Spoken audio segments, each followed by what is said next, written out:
영원한 신앙의 지평선이라는 제목으로 말씀을 주실 때 많은 은혜 받으시기 바랍니다.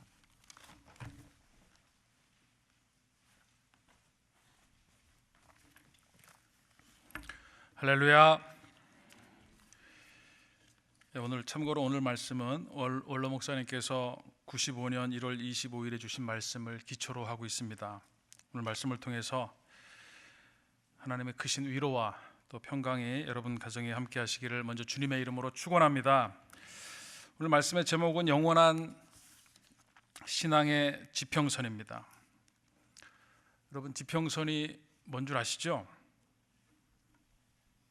지평선은 땅이 하늘과 만나는 것처럼 보이는 경계, 그것을 지평선이라고 합니다.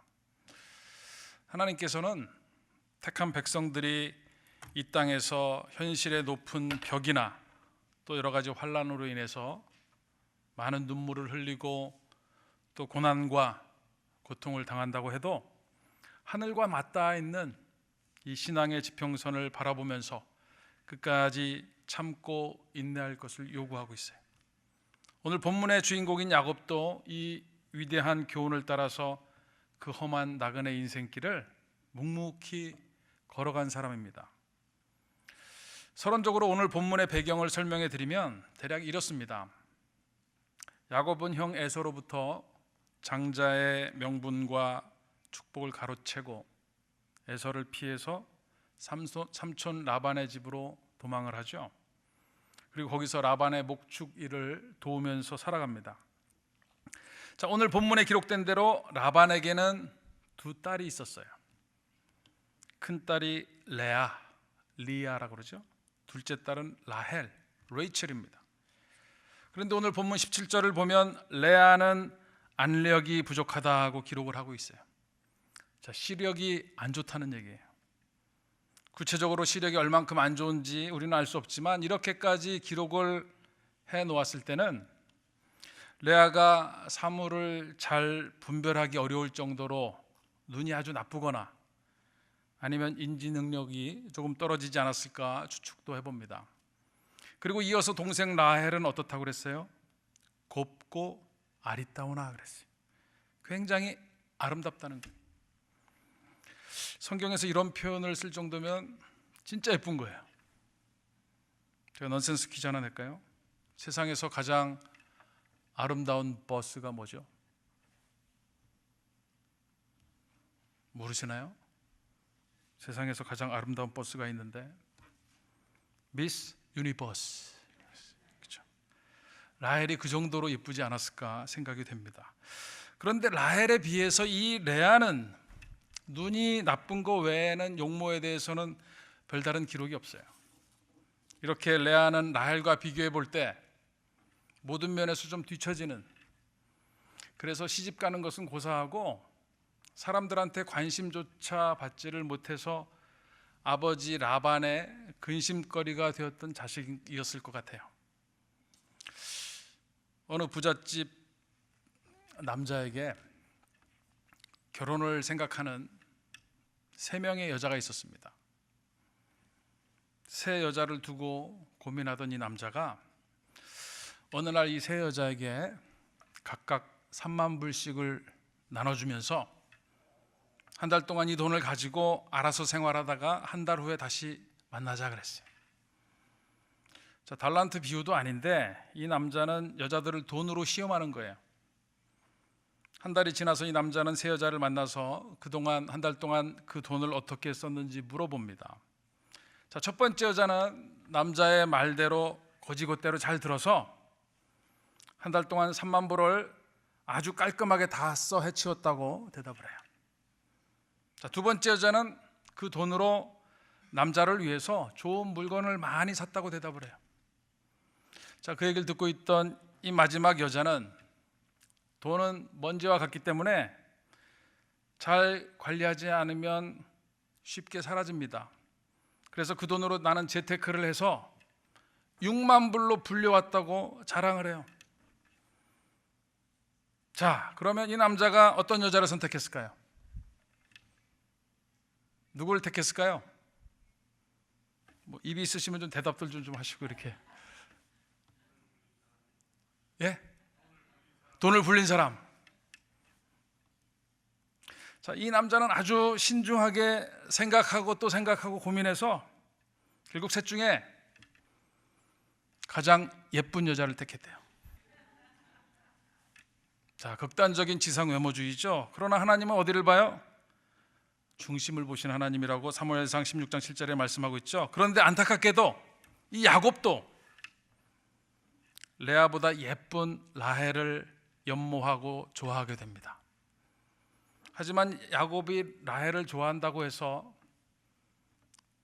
그는 엄연히 형에게 쫓기는 도망자 신세예요. 또한 종이나 다름없는 처지라서 감히 라헬에게 청혼할 엄두도 못 내고 있는 형편이기 때문에 그래서 야곱이 조건을 걸어요. 자, 라헬과 결혼만 하게 해주면 앞으로 7년 동안 삼촌을 위해서 무보수로 봉사하겠습니다. 그런데 라반은 이미 야곱이 라헬에게 푹 빠져 있다는 것을 눈치채고 있었어요. 그래서 그 제안을 냉큼 받아들이죠.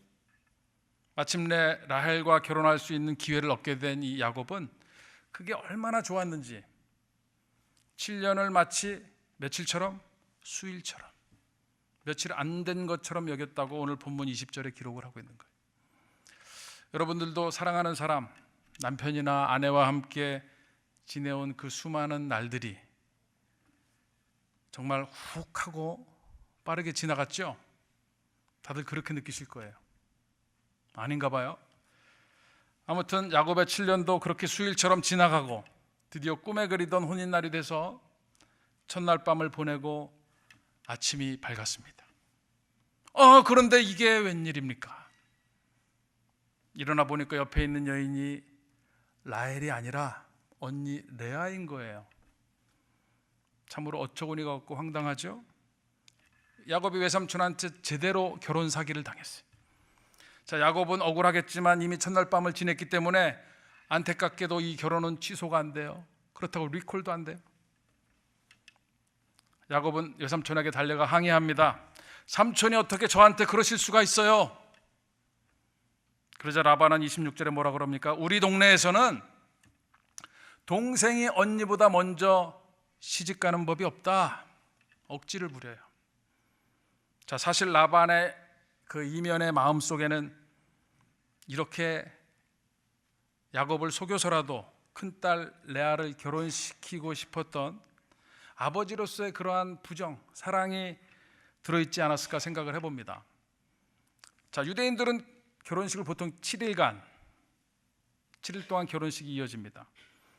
자, 야곱을 속인 라반은 이어서 야곱에게 이런 조건을 제시하죠. 일단 네가 레아와 결혼을 했으니까 결혼식이 7일이니까 7일을 다 채워라. 그러면 진짜 라헬을 줄게.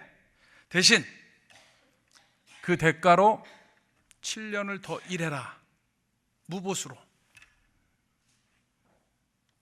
자, 야곱은 라헬을 향한 그 마음 하나 때문에 라반의 이 무자비한 제안을 또 받아들여요. 그렇게 해서 야곱은 7일 후에 사랑하는 라헬을 드디어 얻게 되고 라반의 요구대로 7년을 더 봉사합니다. 자, 라헬을 얻기 위해서 총 14년을 무보수로 일하는 거예요. 하지만 그 후에 야곱은 레아와 라헬 외에도 그들의 시녀인 실바와 빌하까지 얻게 됐고 그 4명의 여자를 통해서 장차 이스라엘의 12지파가 될 12아들을 낳게 됩니다. 자, 어떻게 보면 참으로 어처구니 없는 이 야곱의 결혼 스토리를 통해서 하나님께서 오늘 여러분과 저에게 주시고자 하는 교훈은 과연 무엇인가? 또한 야곱이 극복한 그 힘들고 암울했던 현실, 그리고 그의 마음속에 영원한 신앙의 지평선이 돼서 그를 움직이고 또 전진시켰던 힘의 원천은 과연 무엇이었는가? 이 시간 함께 살펴보면서 천국을 향해 가는 우리의 험난한 인생 여정에서 하나님께서 주시는 영원한 신앙의 지평선을 꼭 붙잡고 끝까지 인내해서 승리의 노래를 부르는 늘푸른 동산교회 복된 성도들이 되시기를 주님의 이름으로 축원합니다. 첫 번째로 원하는 일과 원치 않는 일이 함께 임한다는 거예요. 원하는 일과 원치 않는 일이 함께 임한다. 자, 야곱에게 있어서 이 레아는 처음부터 전혀 관심의 대상이 아니었어요. 오직 라헬만이 야곱이 원하는 대상이었습니다. 그러나 하나님은 레아와 라헬 둘 다 강권적으로 야곱의 아내가 되게 하셨어요. 하나님은 아브라함에게 언약하신 구원 역사를 성취시키기 위해서 야곱이 원하든 원치 않든 야곱의 뜻과 의지에 맡긴 것이 아니라 하나님의 구원 섭리의 계획대로 추진하셨다는 거예요.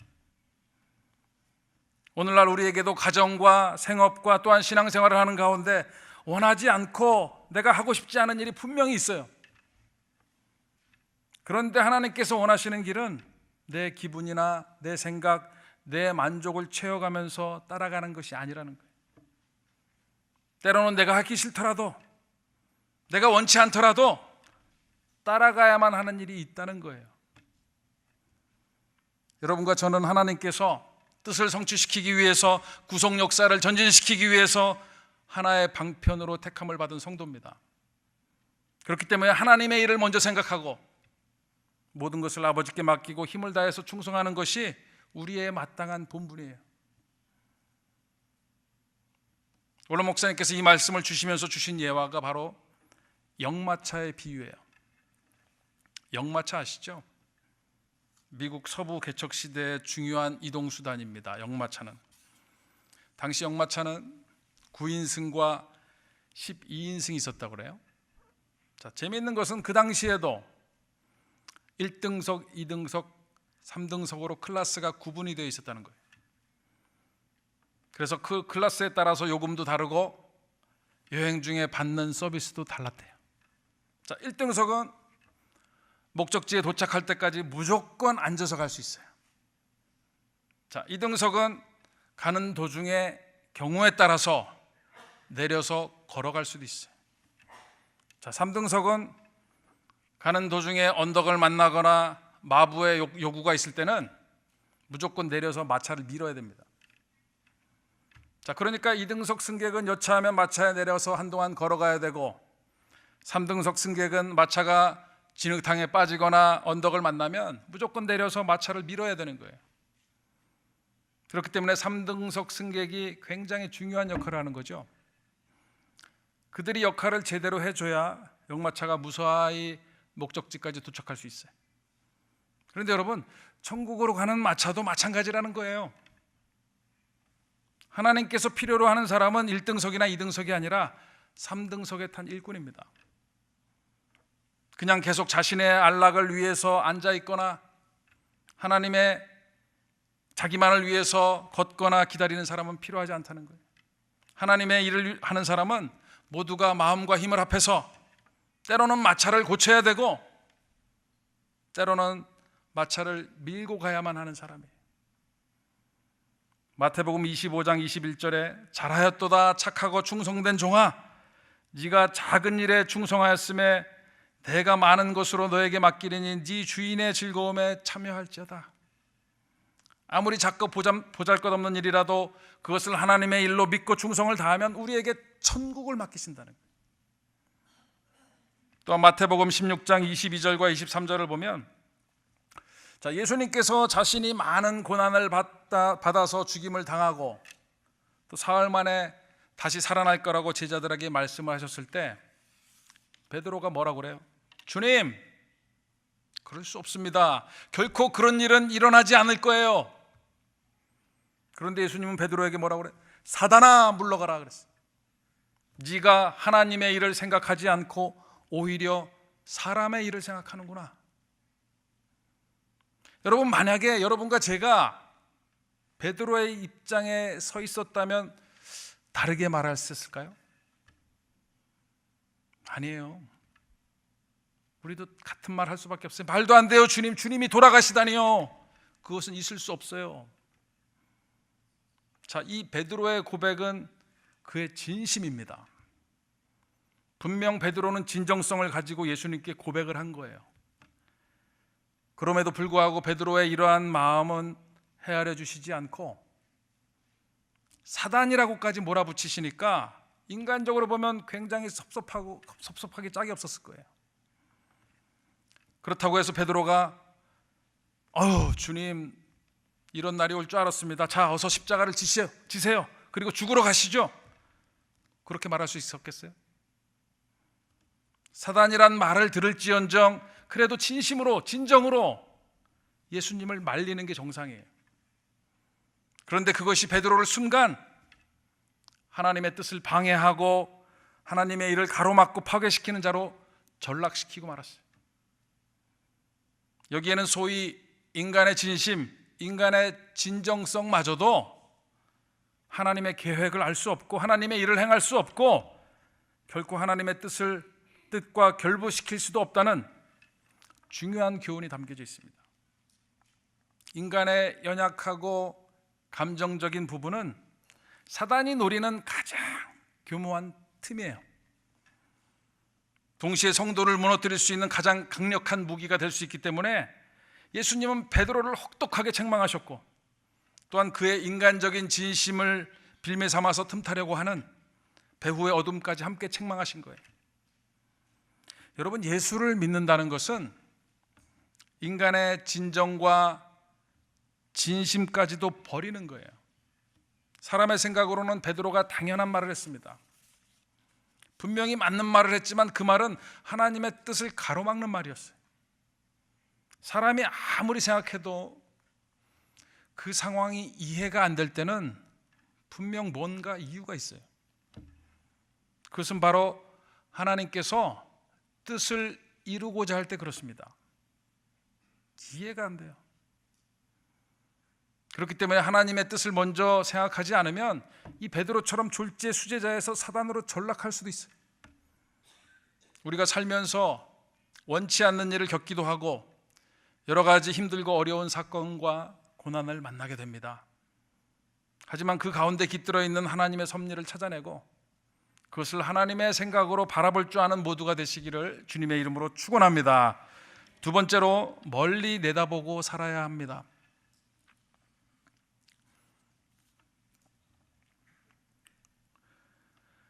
자, 야곱에게 있어서 이 레아는 손만 내밀면 얻을 수 있는 아주 쉬운 존재였어요. 하지만 라헬은 가까이 있었지만 처음에는 자신의 능력 저 너머 멀리 있던 성취의 대상이었습니다. 애초부터 라반은 라헬을 쉽게 내줄 생각이 없었어요.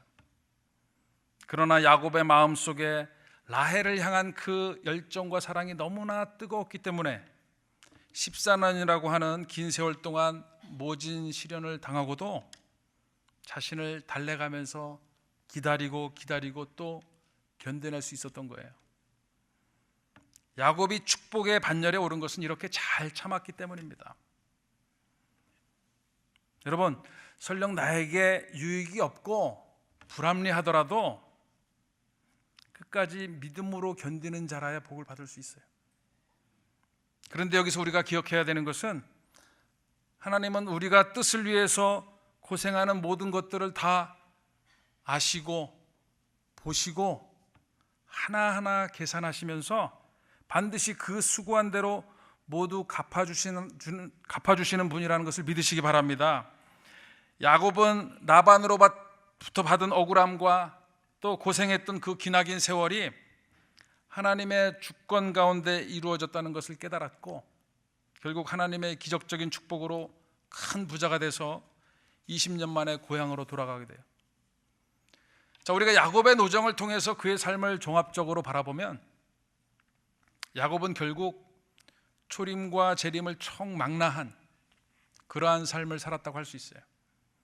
야곱은 영권, 인권, 물권을 모두 회복한 사람입니다. 영권, 장자권, 인권, 내 아내와 12아들, 물권, 수많은 재물과 짐승과 종들 다 회복했어요. 이러한 야곱의 인생은 우리 성도가 걸어가야 할 길을 잘 보여주고 있습니다.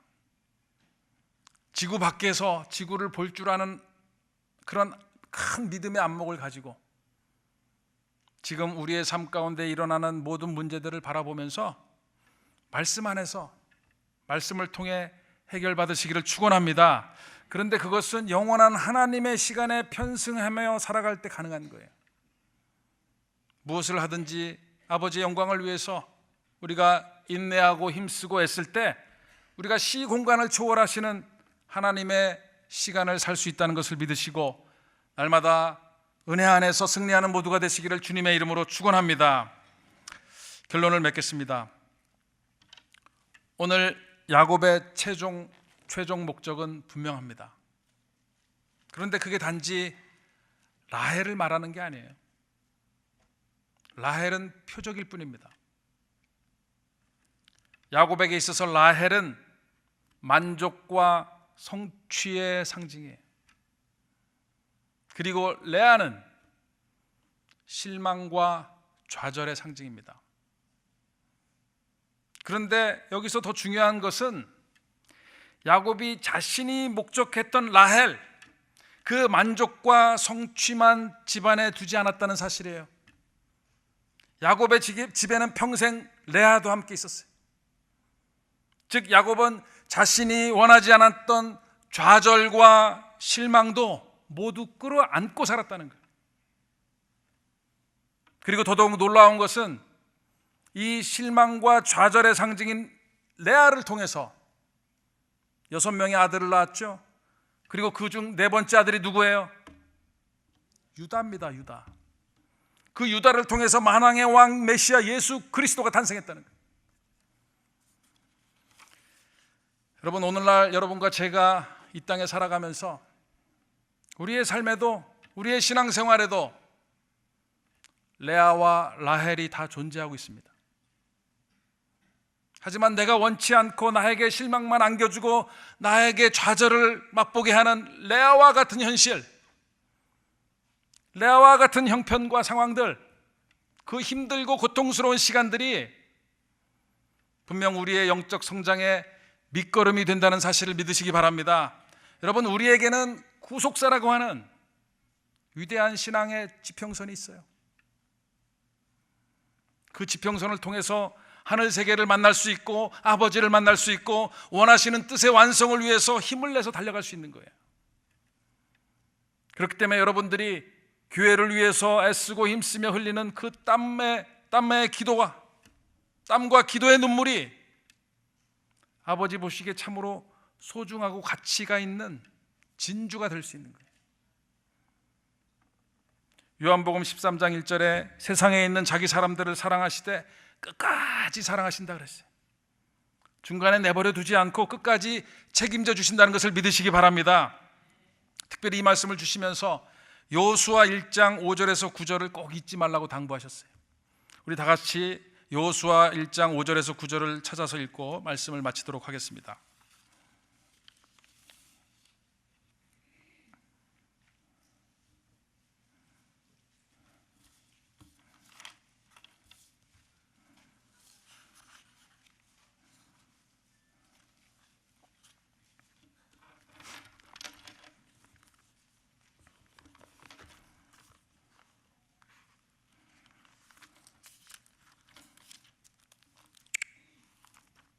찾으셨나요?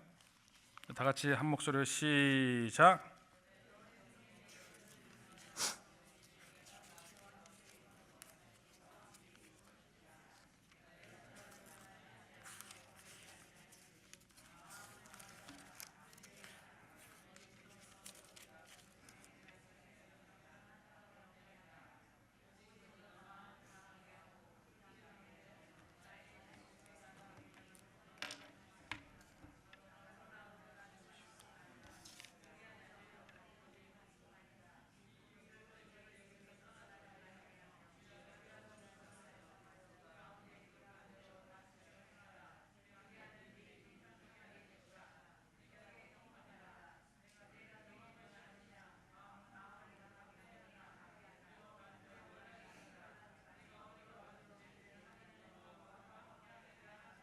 아멘.